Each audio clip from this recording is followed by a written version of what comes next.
So hello everyone, so I'm Hugo Mercier, I'm the co-founder and CEO of Rhythm. So I would like to talk today about what we call wearable computing. So basically the main difference between wearable computing and traditional wearable devices is the fact that in wearable computing devices you can embed a huge computational power.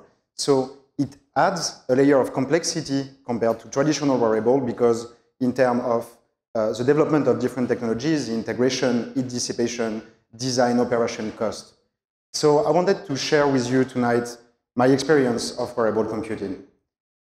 So I co-founded Rhythm, which is a neurotechnology company, in July 2014, and we are now 45 people. We are based both in Paris and San Francisco, and we are all developing Dream, which is our first consumer product and which is the first active wearable device that can increase sleep quality. Basically, Dream is based on a brain stimulation process that can help user increase sleep quality by inducing deep sleep, which is a particular stage of the sleep. So my background, I'm an engineer with a specialization in computer science and mathematics. And so I wanted tonight to talk with you about the different topics because, you know, Dream and Rhythm are my first company, so I've learned a lot, like from the beginning in January 2014 to now. So I wanted to talk about all these topics with the main lesson that I've learned by developing and building the company, and also with the standpoint of the wearable computing, which can differ from traditional wearable companies. So the first thing is the beginning. So when we started Dream, we were very passionate by brain and neuroscience, because with my co-founder we was convinced that brain is the next big frontier. So we wanted to take part into a neuroscience research project. So everything started like that. We went to a laboratory, we met with a team of researchers, and we started to work with them on a way to induce deep sleep. So basically at this time we have identified our field and topic, which is neuroscience and neurotechnology, but also we have identified a big major problem, which is the poor sleep quality of population. Then we had the early proof of our concept because we started to develop a stimulation process, a brain stimulation process to induce deep sleep, and we had the early results about that in terms of both the increase of the sleep quality but also the cognitive performances on the awakening.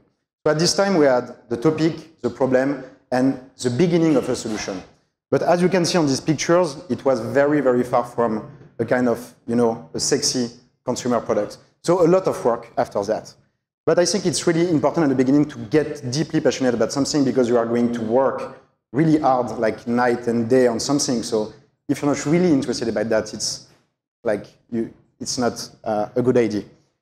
So basically, just after this first stage, we had the idea of a product. It wasn't very clear at the beginning, but we knew that we needed other expertise. So we started the company in July 2014. 1 month after, we raised our first round of funding, and we directly hired 10 people. So we needed to go really fast and take different expertise because we needed deep expertise in electronics, algorithm, physics, chemistry, etc. in order to develop our prototype. So with my co-founder, we spend a lot of time by hiring the people, but it's not only about hiring the best people, but it's hiring people that can actually, that fit with your culture, your vision, and what you're developing. So I think team is really critical. Again, it's one of our biggest assets in terms of company because actually co-founders are not going to actually do the product. The team is going to do so. So it's important to find the right people and also the right organizations. Because you can find great people, but which is really important also is to find the right organization and the right way of developing the technology. So at this time, we had the proof of concept in laboratory, we hired the 10 first people, and then we started to develop the technology and the prototype of the technology. The problem at this time was that we were specifying the technology at the same time that we were developing it. We didn't have, you know, clear specification for the technology that we can develop, because actually we didn't know what we were able to do or not, as we were innovating in different ways. So what worked pretty well, because, you know, hardware is different from software, which is different from fundamental research in terms of cycles of development, in terms of implementations and developments. So we found a pretty good way of aligning everybody, all these different profiles that are coming from different cultures with same objectives and same ideas. So we came to this big complex system, which was an old device associated with mobile app, with servers, with sensors, etc. And we broke it down into smaller projects. Then we applied the agile methodology, which is more for software at the beginning, by doing what we call sprints. So basically, we organize a team around project. You have 5 people in each project, no more than 5 people, and you have a clear definition of what they need to do during the 2 next weeks. Because at the beginning, basically, you don't know at all what you are going to do in 1 month, but you have a clear view of what you can do in 2 weeks. And by doing this, it's great because people have actually a goal, and they know they can go fast and implement fast and work well on that. So sprints helped us a lot to develop and come to the first prototype of the technology. But then, once that you have the working prototype of your technology, it's not enough because you are not going to sell a technology to people. You need to sell benefits and actually a real product. So then came the stage after. And the idea behind that was we had a list of 35 features because we are very excited with a lot of ideas. We are very happy about everything. But the thing is, the hard work has been to come to these 35 features, to the 3 most critical features of the product. And I think it's really, really important at the beginning to focus and prioritize a lot on what you can do and what you want to put in your first product. So by doing this, we were very focused on the user. So I'm not make you learn something about it. It's important to talk to your user. But actually, it's not that simple because people, when it comes to truly innovate in terms of science, technology, product usage, doesn't really know what they want or what they expect. So, but still, we run a lot of customers' interviews and testing in order to present them, different designs, different features, different apps, in order to get insight from them. So it was very important at this stage to clearly define your user and put you in the shoes of your user and really think about benefits and not about technology. Because again, when you're doing consumer, you're not selling technology. So the stage after, so I'm really telling you like the story as I lived that, because of course all these topics are important and done in parallel, but the more I progressed into the development of the company and the more I had new challenges and new topics to focus on. So the one after was basically the marketing strategy. So now we had pretty much a good view of the product, a compelling product, but the important question is how you can get to your market. So one good thing is you have more and more innovation, you have more and more new products. So it's good, but at the same time it's a problem for you because it creates a kind of a noise around innovation. You can see like 30 new products each day in your own category. So you need to stand out from this. And I think you have 2 critical parts for that. The first one is brand. So we talk a lot of branding and brand for big companies. Apple is of course a good example of that. But actually brand is really, really critical. And most of the time brand is not really understood by people. People can say it's bullshit, and in fact it's bullshit when it's not properly done. But brand can be also very, very strong and powerful. And brand is not only about, finding a good logo or color palette or, visual identity. It's a set of high-level things such as vision, mission, values, personality, etc. And then you implement, when you are clear about that, and it's basically really close to your team, and it's based on your team, etc. But when you're close to that, you can then implement your brand everywhere and have it really consistent. So you can find traits of your brand in your product, in your app, in your website, in your UI, UX, everything. And if you succeed to do that, you will have a really strong impact on people and on users because you will add to a product an emotional connection with people. So if you succeed to do that, I think it's a big part. The second one, of course, is the go-to-market, and really think about strategic go-to-market. At the beginning, what is really critical is to identify your first users, because we saw that it helps you to build your product, but also because you need to really understand who are the 1,000 first users, and then how do you come from these 1,000 first users to 10,000 ones. It's really important. So it's what we call a bottom-up approach, because you have, like, you're solving a major problem, so you have a huge market, but the thing is, it's going to be hard as well. So think about your go-to-market and try to be as strategic as possible. So think people or entrepreneurs that are doing hardware can go quickly after Kickstarter, and I would advise to not do that. So I think Kickstarter is a great company, but I think Kickstarter is not a market validation, and Kickstarter is not a go-to-market. Kickstarter is just a place where you have very early adopters, really tech enthusiasts that can buy pretty much anything. So you can have huge success, but it doesn't mean that you found your real go-to-market, your strategic go-to-market, or your brain and everything. So it's really important to really have a clear view on the next 6 months, and then have a vision for the future. So then, after having drawn your marketing strategy, you should definitely think about operation and industrializations. So it was very hard for me at the beginning. I was totally lost in translation. So I hired my VP of operation, who is an Irish guy.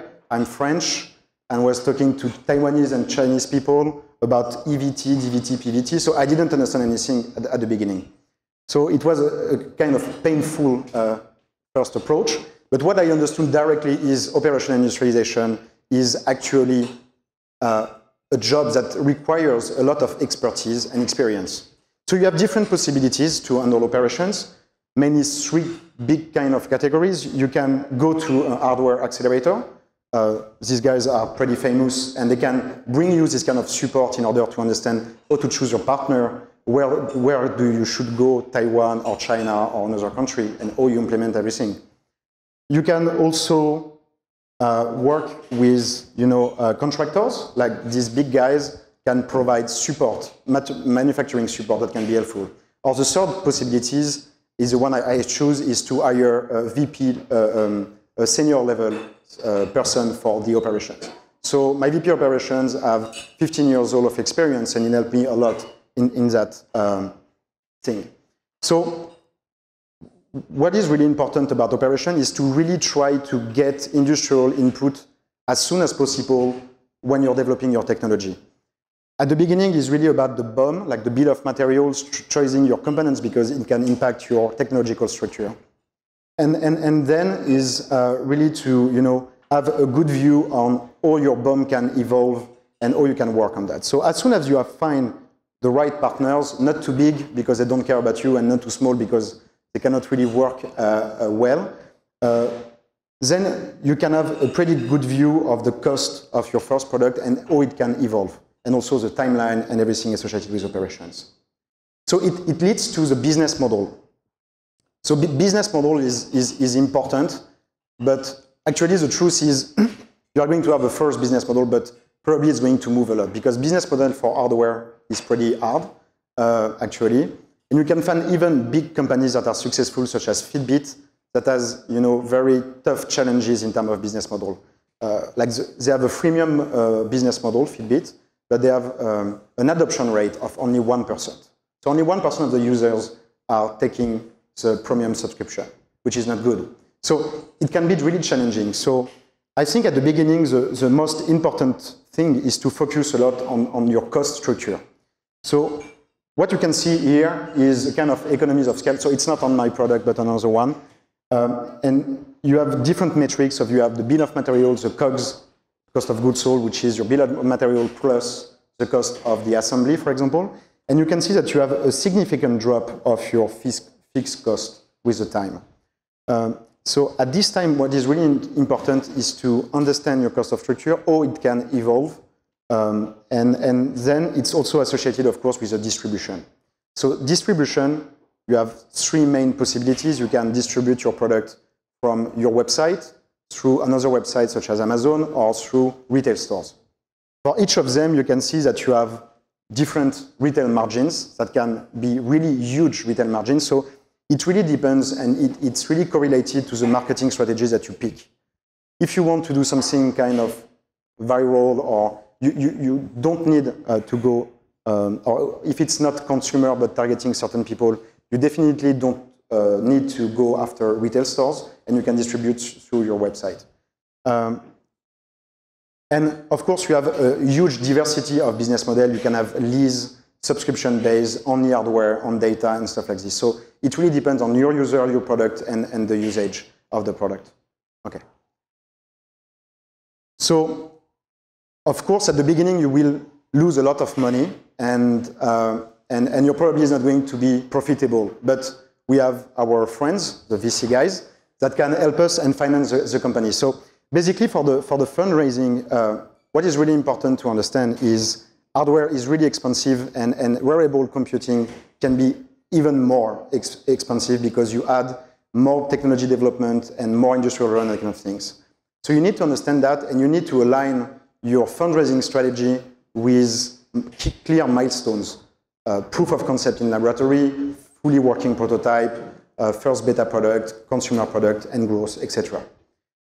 The thing also is you need to find the right partners, the right VC funds, because and even like the biggest name in the venture capital sometimes don't understand hardware, and they still have this software mindset, which is not really applicable in companies such as Oculus or Nest or Google Glass, because software mindset is you can have your first version of the product with only a few $100,000, and then you can have a proof, early proof of your traction, and then VCs come to invest and to help you grow and develop the second version of the product. But actually, it's not true. It's impossible for wearable computing to get to the proof of the traction without having, in my case, 45 people and having burnt a lot of cash. So it's really important to have the right VC around that. So the last word is like really about the fundraising. Don't be afraid to raise a lot of money and to grow fast. And because entrepreneurs are thinking a lot about the dilution, etc. But it's important, of course, but it's not only about that. And I think when it's needed, you need to convince people it's really needed. So it's over, no more time. Just finish quickly, okay. So the last slide, because it's currently the topic I'm working on currently, is a customer support. So I'm working on the launch of my beta program, which is not a Kickstarter. And I think that it's really critical to draw a clear view of your process for customer support, which is really critical for two reasons. The first one is you want really to take care. You want really to take care about your first users because they are also your evangelists and they will help us to communicate. And second of all, because you are going to get a lot of data on your product, the usage, and it will be very useful to iterate on that and come with the final version of the product. So don't think like that. You have a lot of tools. I don't have time to talk about that, but basically a lot of tools are available to help you draw that.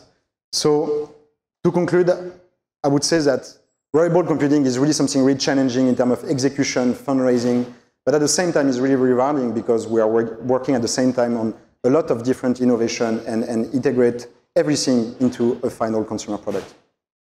Thank you.